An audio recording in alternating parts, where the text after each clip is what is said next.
What do the Oklahoma Sooners need to get out of the tight end position in 2024?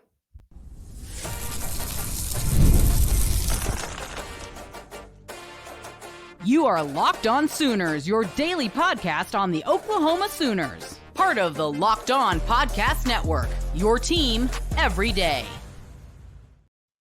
What's up, Sooner Nation? Welcome to Locked On Sooners, and thank you for making Locked On Sooners your first listen every single day. These days, every new potential hire can feel like a high-stakes wager for your small business. That's why LinkedIn Jobs helps find the right people for your team faster and for free. Post your job for free at linkedin.com/lockedoncollege. Terms and conditions apply.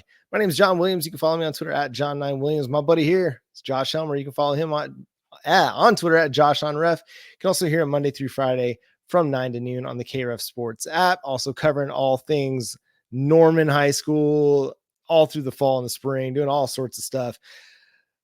And I introduced Josh with a bit of a heavy heart tonight as we record this episode. This is going to be Josh's last episode with us here on Locked On Sooners. Given 2 years to the show, jumped on board in like late spring of 2022 and been along for a ton of the growth that we've experienced here on this show, whether through the live shows or just the way the podcast side has grown, the YouTube side has grown. And man, Josh, I know you've got big things coming this summer, and I'm super excited and happy for you. And also a little sad for me that I'm not going to get to do this with you 5 times a week, every week. Well, it's been a fun ride. It's really been special. For you and I count you as a friend. Yeah. And that's a cool thing to say in this business on any front, radio, podcast, YouTube, website, or whatever portion of media you're in, to really feel like you have a best good friend is special. And I, first off, thank you for that. It's been fun doing the show together for a couple of years. I'll try to be brief in this because I know folks are here to listen to Oklahoma football conversation and softball, you name it. But I just want to say thank you for the opportunity, first and foremost, from a conversation in Freddie's about, hey, I'm interested in you jumping on board. And then, obviously doing that. And really before that, the opportunities that you've created in my career. A lot of people probably don't know this, but John initially hired me on at Sooners Wire for a writing gig, and it's led to a big time writing gig covering Iowa for me. And so I've always been indebted to John for that. And then to do this was fun and, allowed us to kind of build, a professional relationship into a friendship, I would say. So I want to thank you for that and the opportunity. It's been a lot of fun along the way. Thank you to David Locke. Thank you to Zach Blackerby and a number of people at the Locked On Podcast Network that have an incredible engine that continues to hum and beyond my contributions to it will only grow and get bigger and stronger and better. So I thank them for the opportunity, for believing enough in me and in us to put this together in the way that it is. But with that being said, let's one final time together enjoy talking some Oklahoma football, et cetera, et cetera. Yeah, so we've kind of been doing an unofficial, positional, review and overview the last week or so. And today I want to get to the tight end position because, first of all, Pro Football Focus put out the top returning tight ends coming into the SEC, and they included Bauer Sharp and they included Jake Roberts, 2 tight ends that transferred into Oklahoma, but didn't play at Oklahoma, didn't play in the SEC. Sharp was at Southeastern Louisiana. Obviously, Roberts was at Baylor, but we know the tight end possession has to be a little bit better than what it was last year. It was not good. And that's not trying to throw any shade at the tight end group that was here a year ago. It just was the reality of the situation. They still won 10 games, though. But going into the SEC, Josh, how important is it that they get big time contributions from a guy like Bauer Sharp or a guy like Jake Roberts or maybe a Davin Mitchell? I think it's huge. And you think about, we've talked about this on a number of occasions, the great teams in football right now, the Chiefs, the Niners, guess what? Terrific tight ends. Georgia, Brock Bowers. I mean, some of the great Oklahoma teams, national championship winning team, Trent Smith, pretty salty tight end for Oklahoma. On through the years recently with Jermaine Gresham, with Mark Andrews. Calcaterra had done some nice things for Oklahoma. There's a long lineage. Obviously, Keith Jackson, if you want to take it to the way back for Oklahoma. So does Oklahoma need great tight end play? I think to get where they want to go, sure. And when you have a quarterback in Jackson Arnold that is young, is set to make his second career start and beyond, having a nice little safety valve, a trusty safety valve that can catch the football over the middle and then go do something with it after the catch is paramount. So yes, Oklahoma, to me, in my estimation, they need substantial improvement there. We've talked a lot about questions that this team has on both sides of the ball, but tight end might still be that spot, even including offensive line, that might be the biggest question mark, even as we sit here in May and we're still a couple months away from fall camp and all that. They need to be good. There's not a whole lot of room for this position group being average or below average, and Oklahoma contending for the SEC or contending for a national title. That it just can't be that way. You've got to have somebody that's a bit of a cheat code out there that makes things easy, creates a bit of an easy button for Jackson Arnold, whether it's just on a little 8-yard curl route or they can go and catch that ball down the seam. You got to be able to get something. And we know that they want to use the tight end in the flat as well. Well, a guy like Bauer Sharp, he got a lot of buzz and great reviews in spring ball for his athleticism. He had one pass thrown his way during the spring game, didn't really connect, didn't do anything with it. It got popped real hard on the play, if I remember right. I can't remember which, it was Boganowski, I think. And so we don't really have a great idea at what tight end is right now. I think there's still a lot of question, and we're not really going to have a great idea probably until we see him play Houston, maybe Tennessee, until we start feeling comfortable about what this group and their potential is for 2024, because it's got to be better. Yes, you've got great weapons at wide receiver. Yes, you've got a good running game. You've got a good young quarterback that has the potential to be great. If you can get the tight end position contributing, he doesn't have to go off for 1,000 yards receiving and 70 catches and a dozen touchdowns. But if he can end the season, or you can get 40, 50 catches out of the tight end group for 600 yards and half a dozen touchdowns, that's a huge improvement from what you got last year. And it may not even have to be that much of an improvement statistically for it to be better than it was last year. Somebody that can go catch on a couple of occasions, not every occasion, but in some key moments, a big time third down conversion over the middle of the field, and that can take a hit, withstand a hit, break a tackle or two, and turn what looks to be a 5 or 6 yard gain into an 18, 20 plus yard gain at times. We didn't see that from the tight end group of Oklahoma last season. You thought that Stogner's return would bring something positive for Oklahoma, and unfortunately, it just didn't develop, and the group itself across the board didn't develop the way that we hoped it would for Oklahoma. So you went transfer portal diving. And Roberts is someone that is an established tight end at this level. We'll see, obviously, what Bauer Sharp's jump from Southeastern Louisiana. Heard all these great things throughout the spring, but that is a question mark to some degree for OU.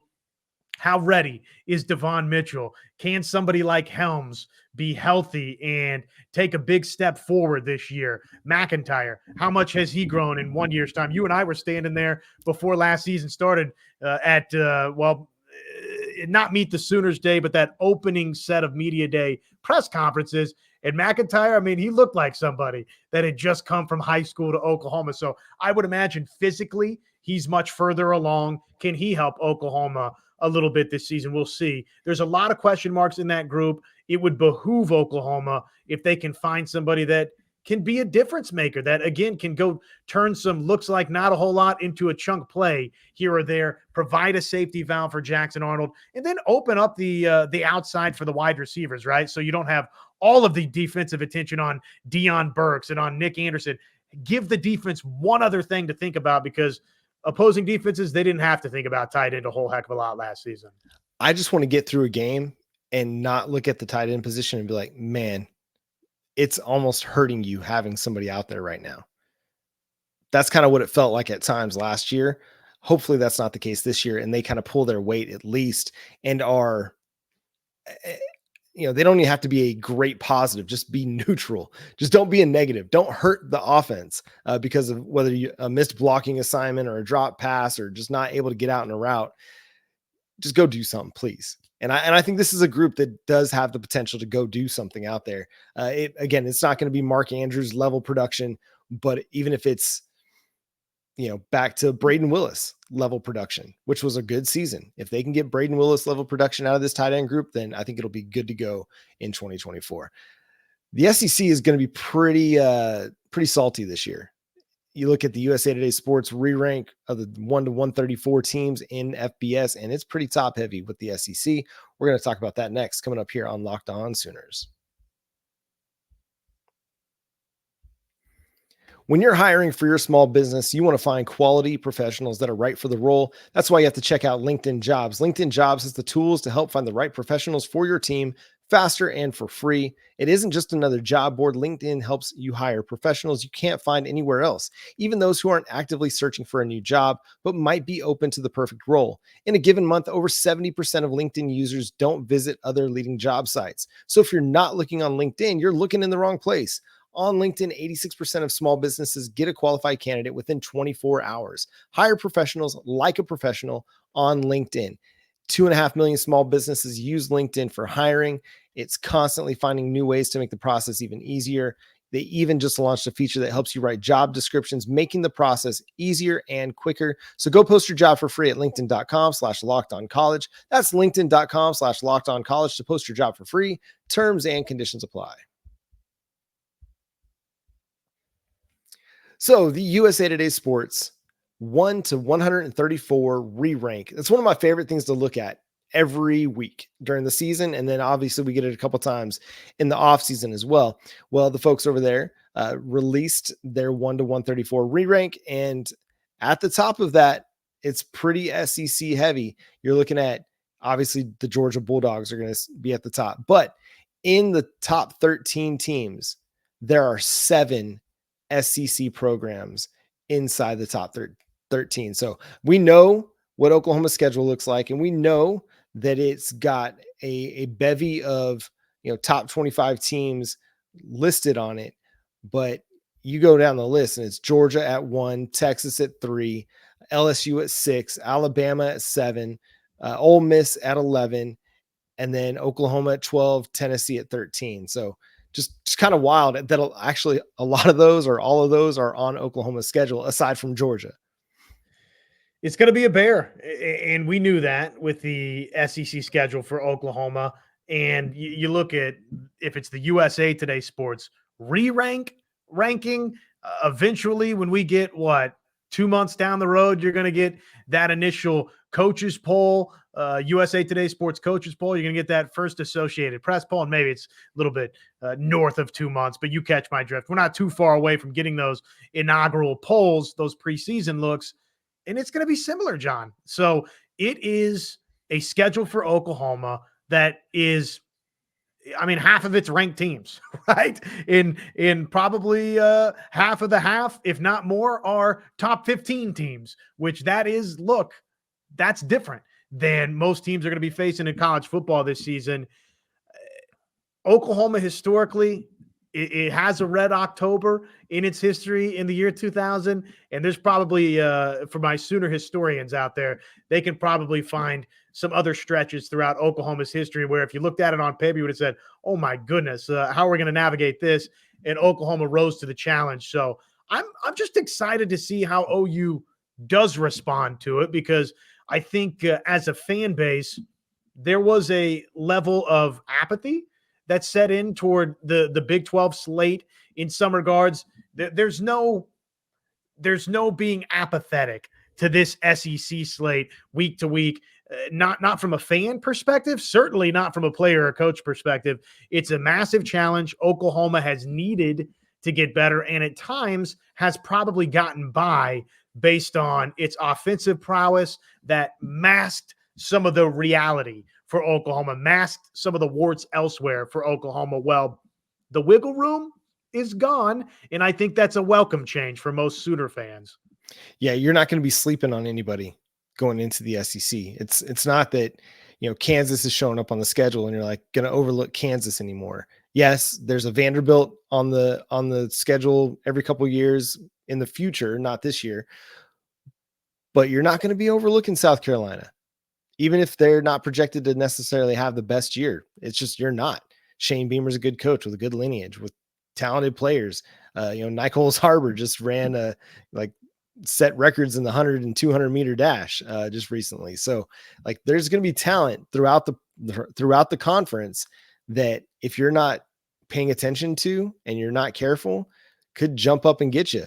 And that's going to be the case for Oklahoma. That's going to be the case for everybody on Oklahoma's schedule too, because you're getting one more blue blood program to have to contend with every single week as well. So while yes, we look at it like, man, it's going to be tough. Let's also understand, and I know you, Josh, you feel this way too, but Oklahoma is going to make things tougher for everybody else in the SEC as well. Like the path to the top just got a little bit more challenging because Oklahoma and Texas joined the conference. And let that be the case for Georgia, for Alabama, LSU. I mean, all of them. Okay. I'm not just talking to you, Tennessee and Auburn and South Carolina. We are talking and knocking on all of your doors, though admittedly with a degree of trepidation toward Georgia's door here of late, okay? And certainly Alabama with respect at your door over the last 2 decades. So no complete disrespect there, but it's Oklahoma that is on the other side of your door. And this is not Oklahoma coming in to be a doormat to the SEC. This is Oklahoma coming in with the intentions of this will enhance recruiting. This will erase the wiggle room for us and show us that, okay, we're where we need to be, or we've got growth that we need to find. And then when it's time we're in the college football playoff and it's time to go try and track down a national championship. We know that we know that we know. We talk about it with recruiting, right? Don't commit to Oklahoma unless you know that you know that you know. Well, now for OU, probably you're not going into the college football playoff unless, for the most part, you feel like, okay, we know that we know that we know that this is an Oklahoma team that either can hang and beat with the top of the cream of the crop, or, yeah, we got in, but we're probably not ready to win a national championship this season.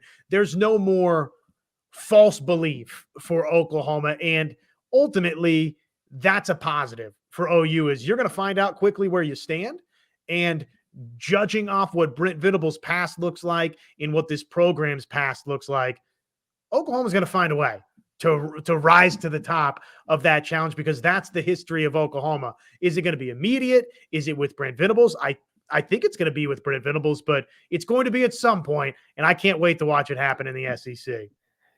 You've seen the overhaul. You've seen the facelift that Brent Venables and his staff has done defensively, in particular, with the guys that they've really been working to get towards 300 pounds on the defensive interior. The ability to recruit along the defensive interior has improved. I mean, it's a blue chip defense.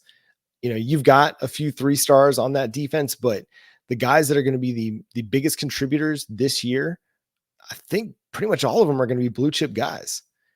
And that's the trajectory you want to be on.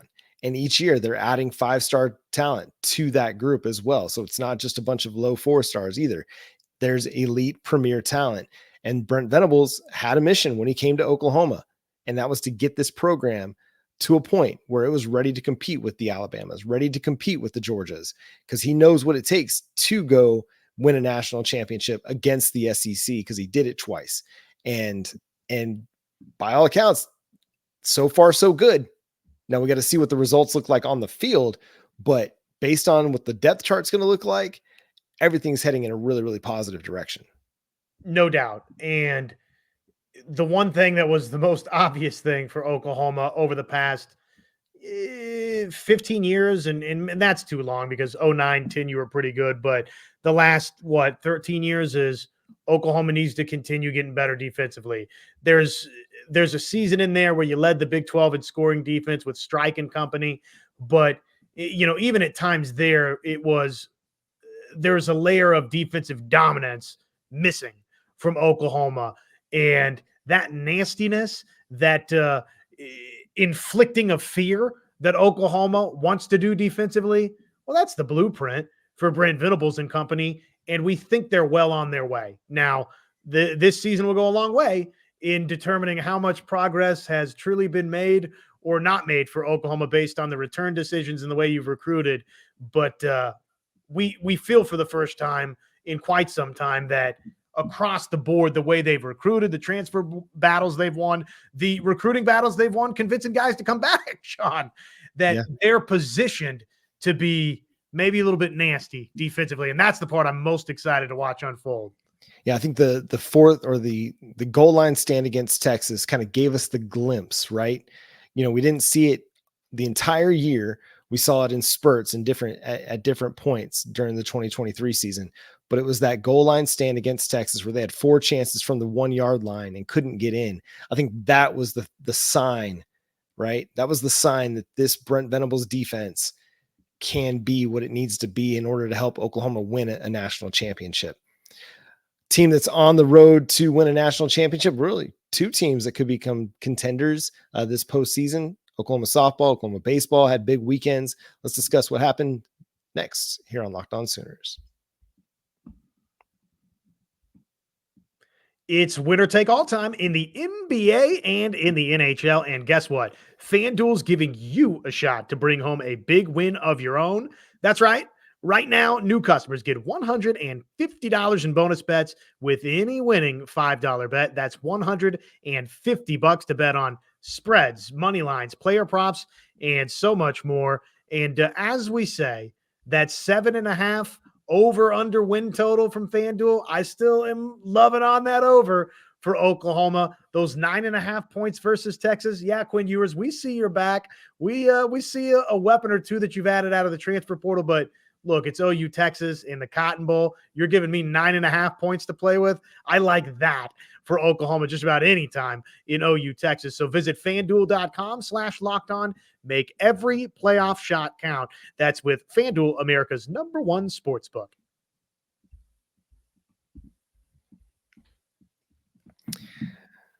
Oklahoma softball took care of business against Florida State in the Super Regionals, getting the big 11-3 run rule win on Thursday, and then picking up the 4-2 win in dramatic fashion on Friday to overcome the Seminoles and move on to the Women's College World Series for the 8th straight time. Did I read that right? You got that correct. Yeah. I had in my mind that there was like 9 or 10 times since like 2013 or something like that. But anyway, 8th straight season that they've reached the Women's College World Series. And I mean, we talked about the 11-3 run rule win. It was a team that was attacking. They were just on fire, walked a bunch too, had the home runs, just did everything right. Kelly Maxwell didn't have her best outing, but it didn't matter because the bats were just clicking in that one. In the 4-2 win, I mean, you got a little bit of everything. Cassidy Pickering hit a home run, 2-run shot. You got the Jada Coleman home run robbery of Jasani Beecham, who had 15 home runs on the season. I shared it on social media that it's not the postseason until Jada Coleman snatches somebody's soul. And she absolutely did it again. It was beautiful. Crazy that she jumped a little early and still had the hang time to hang with it and make that play. Just a phenomenal play. And then Sydney Sanders, just the next inning, has her own nice little web gem as well. Just a great win for the Sooners. And I mean, any question or any doubts that we had about this team a month ago, I think are completely erased. This looks like a team that's ready to go win it all again. Clicking, peaking at the right time. And I thought, nice to get Kirsten Deal. Some work was positive. Carly Keeney came in, did some nice things, chewed up 2 2/3 innings for Oklahoma as well. And then Nicole May, is this the spot? Is it just, hey, come in and, one time through the order, out of the bullpen, go provide something, change of pace for Oklahoma? And if it has to turn into a long relief outing, then obviously Nicole May is fully capable of that because, look, she's been a starter on a number of occasions throughout her career for Oklahoma. So she continues to be terrific out of the bullpen. Came in 2 innings, got the save for Oklahoma. The freshman, I mean, my goodness, Cassidy Pickering, it's just incredible, unfazed by the moment. Yeah, and that's a good sign for what the future holds, because you're losing a ton of experience and a ton of talent in this graduating class, but you've got two cornerstones in Cassidy Pickering and Ella Parker who just continue to show up on a nightly basis for the Sooners. You mentioned Nicole May. I mean, she's been on fire since the postseason started. Like back to that Cleveland State start, getting the Sunday start against Oregon in the regional championship game, just been phenomenal. So like postseason Nicole is in the building. I think we're good to go at that front. On the baseball diamond, the Big 12 tournament championship didn't go Oklahoma's way. They battled, man. They got big wins along the way in the tournament. Got a dramatic win over Kansas to reach the championship game, but then fell to Oklahoma State, a team that's been a bit of the thorn in the side of Skip Johnson and the Sooners. Unfortunately, yeah. And what is that? 4 out of 5 that they've lost to Oklahoma State. Lost the regular season series, obviously, here in the Big 12 championship game, and that the one midweek game early was lopsided versus OSU. For whatever reason, they've had Oklahoma's number, not just this season, but historically over the last however many years. But look, great run to the Big 12 tournament championship, and to have got a tremendous start from Braden Davis, complete game shutout to get things going. Obviously versus TCU. Then you come back and you face Kansas's ace. They had saved him for you. And oh, by the way, you somehow won despite 7 errors, 7 walks, a hit batter. Then you get to see KU again and you walk it off. So all in all, it was a good tournament run for Oklahoma. And look, it doesn't end the way you wanted versus Oklahoma State, and yet we'll see. There's certainly a regional host. It remains to be seen whether or not they'll get that super regional hosting bid, but they're definitely going to be a regional host. I kind of think they've locked up a national seed too, but time will tell on that piece of the puzzle for Oklahoma. But based on what I've seen from this offense and really just the team as a whole, I think absolutely they've got a chance to make a run to Omaha. We'll see what the regional setup looks like for OU. They get to play at Eldell Mitchell Park, so that'll be friendly, that'll be kind, and it's just going to be fun to watch what Skip Johnson and these boys got to be able to put together here in the postseason. Yeah, D1 baseball in their latest projections for the seeding had Oklahoma as a 7 seed, so a little bit of wiggle room there for the Sooners to make that top 8 line and still be able to host a super regional. We'll see how they factor in the 9-3 loss to Oklahoma State. But again, just a phenomenal run. They'd been on a tear up until this game. They'd won 11 of 12 until they lost to Oklahoma State. So it's a good team that's going to make a lot of noise in the postseason this year. That's going to do it. That's it. That's going to do it. Well, let me say this before we get out of here. Yeah. Let me just reiterate one more time that I'm incredibly grateful to you for the opportunities that you've given me, not just here, but in terms of the college wires with USA Today Sports. I'm more thankful for your friendship than I am any opportunity. I'm not good with goodbyes. I don't like goodbyes, but I'm very thankful to you, and don't be a stranger, please. I text or call anytime, my friend. You're almost, like a brother of sorts to me, or like, in the industry, almost like a father figure, though you're not that much older than me. So anyways, man, I love you. I really do. It's been a heck of a run. I've enjoyed all of it. And I'm thankful to the listeners and the viewers. The live shows were especially fun. The comments, even the ones that weren't altogether rosy or pleasant, I'm appreciative of those. I would say to the listener, to the viewer, don't go anywhere, because the future of this program with John and whatever happens in my seat, or it's John's show going forward, it's going to be a tremendous show. The Locked On Podcast Network's an incredible network with great leadership. I can't wait to see what you guys do next. I'm excited for you. I would say just on my own behalf, I hope folks take me at face value. I just want to spend more time with my fiance. It's the one too many things on my plate. I'm not going anywhere from the radio side on the ref. This isn't some I got pushed out or this or that happened. It's very honest, and I just just wanted one less thing off the plate. And this happened to be, unfortunately, that one thing. But I love you, John. I love the listeners, the viewers. I'm very appreciative of it. I won't be a stranger myself. You'll see me lurking in the comments from time to time. And anyways, man, I love you, buddy, and I appreciate it. Well, and for those that don't know, Josh's fiance Amanda will soon be Josh's wife Amanda.